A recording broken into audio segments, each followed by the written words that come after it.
It's me, Nikki. Thanks for stopping by my channel. Don't forget to subscribe and hit that bell so you can be notified every time I post a video. Today I'm going to be making some tacos from the Crockpot. The ingredients are going to be listed below, but I do change it towards the end. So if you want more flavor and you don't worry about the salt content, fast forward it to the end so you can see how I do it when I prepare the rest on a pan.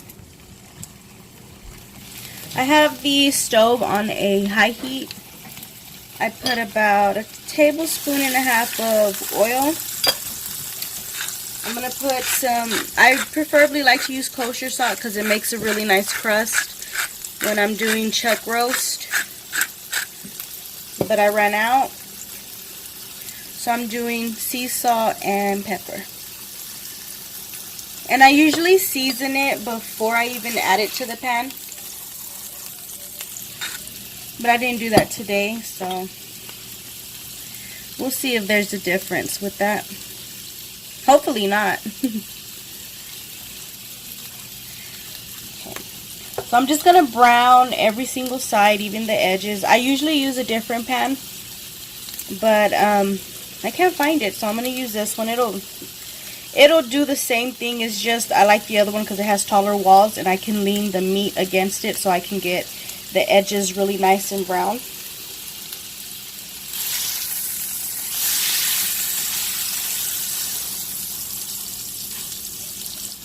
So I'm thinking I'm going to do about 3 minutes on each side on a high heat. And then I'll just flip it and flip it and flip it till it's ready. Get your crock pot ready and out, because as soon as this is done, we're going to be adding everything else to it.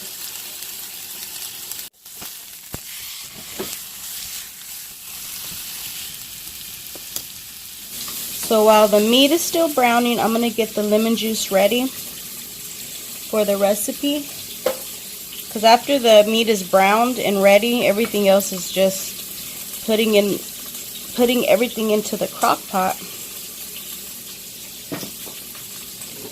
And it goes by really fast after that. And I know I suck at squeezing the lemons. I'm always making a mess. I think I'm doing it right, but I'm always making a mess doing this. Whoa. Oh my goodness. I'm making a mess.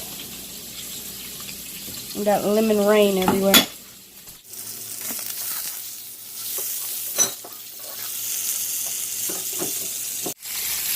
Oh my goodness. The other pan really helps me a lot. I didn't realize how much it helped me till now. Well,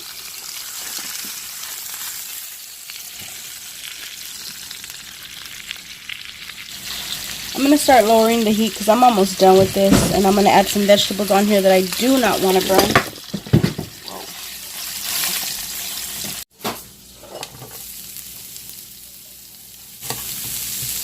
I'm going to do some red and white onion. You don't have to use both. You can either use one.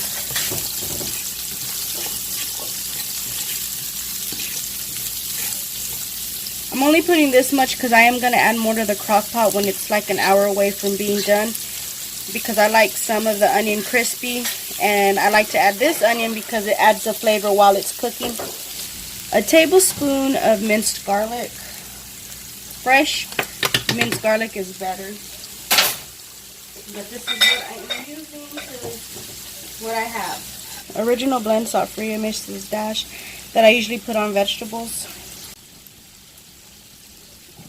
Throw a little extra pepper. And I am doing this on a low heat so that the garlic and the onions don't burn. I want the juices, the flavor that is going to be sweating out of it.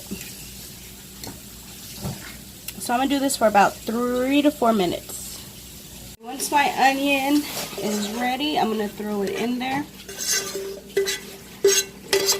I've got about 1.5 cups of water in here with a cube of beef bouillon. Throw that in the water so it can dissolve. Then I am going to get a teaspoon of cominos, teaspoon of garlic powder,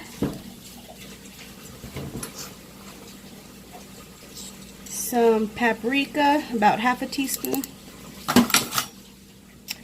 And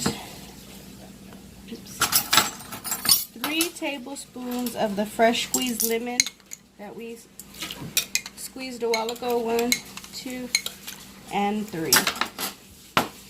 Later on, when it's like about an hour before it's finished, I will be adding more onion and bell pepper to it. So I'm gonna put it in the crock pot on I'm gonna do a high 4 hour. So see you in about 4 hours. This is how you properly cut bell pepper. So you're gonna cut the top, go around. That's how my daughter cuts it. I don't cut them like that.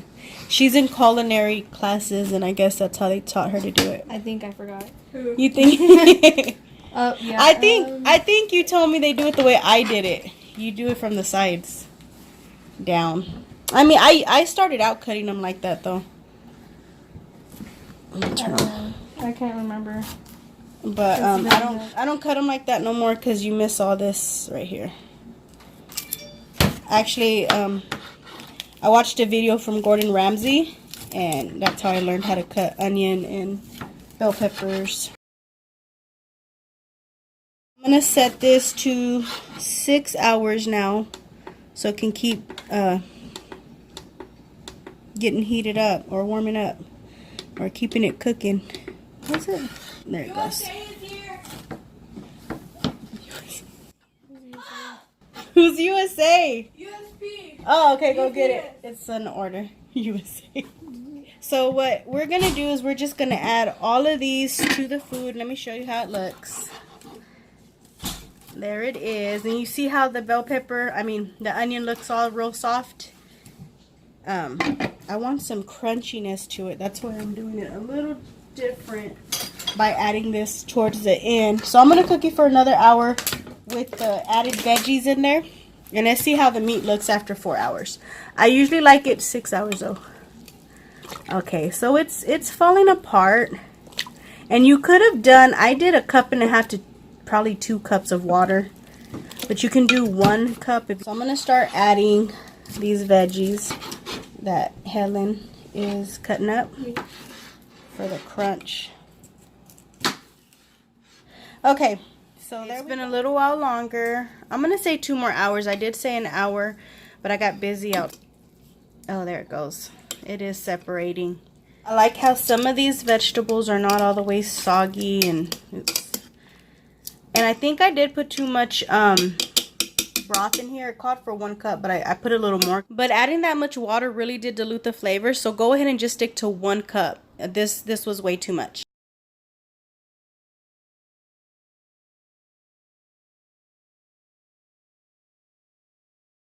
After I chop it up really good, as you remember, I have added the Mrs. Dash No added salt. As far as the salt that I added earlier whenever I was going to brown it, I have not added any extra added salt.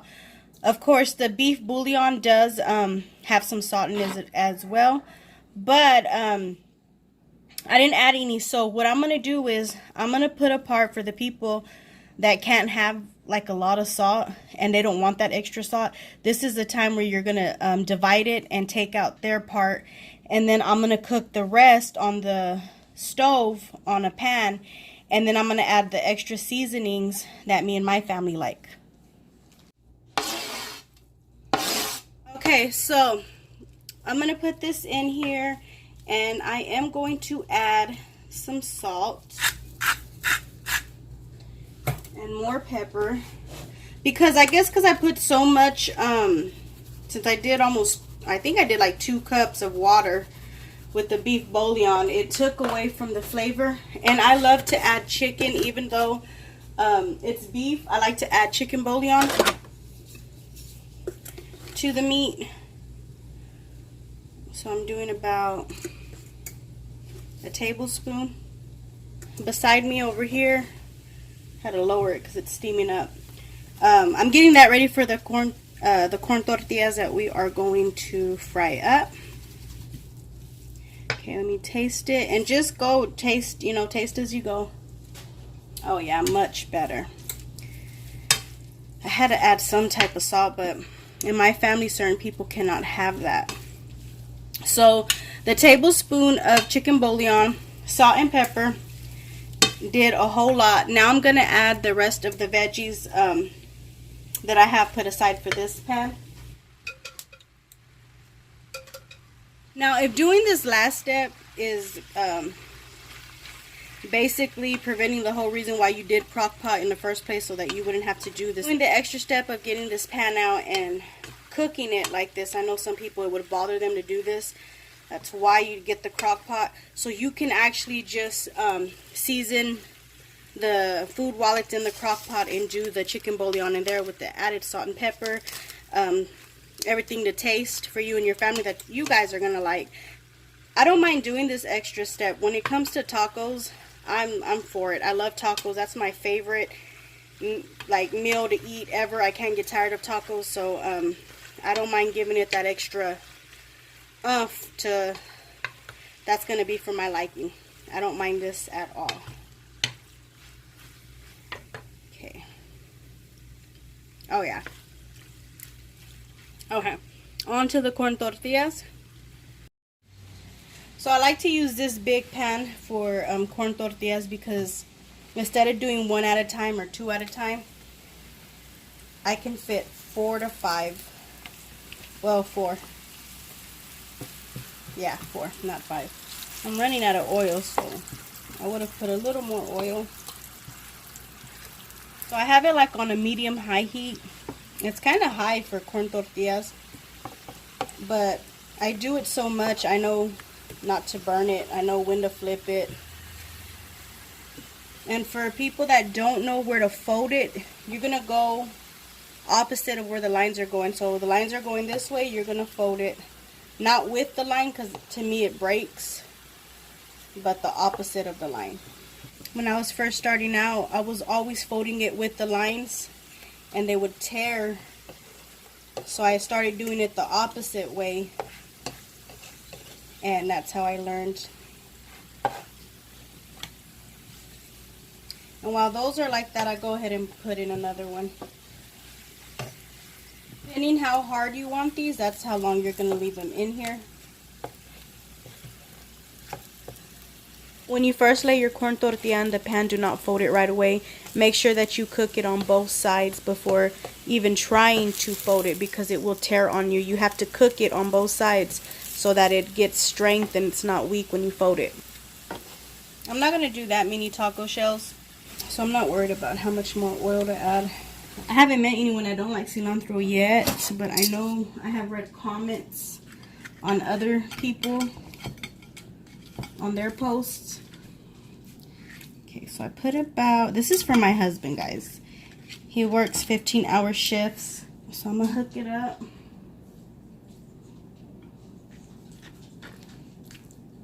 Right there. Okay, and then I top it with, this would be really good with some guacamole. I don't know why I didn't think of that before. And I didn't make any rice or beans because he's trying to be lower on the carbs, so he's getting some carbs in with the corn tortilla, and that's it. And then I squeeze some lemon on them. Tacos ready, so I'm gonna go ahead and see y'all later so that I can feed my family. Thanks for stopping by my video. Don't forget to subscribe and hit that like button, guys. I will see you on the next one. Have a blessed one.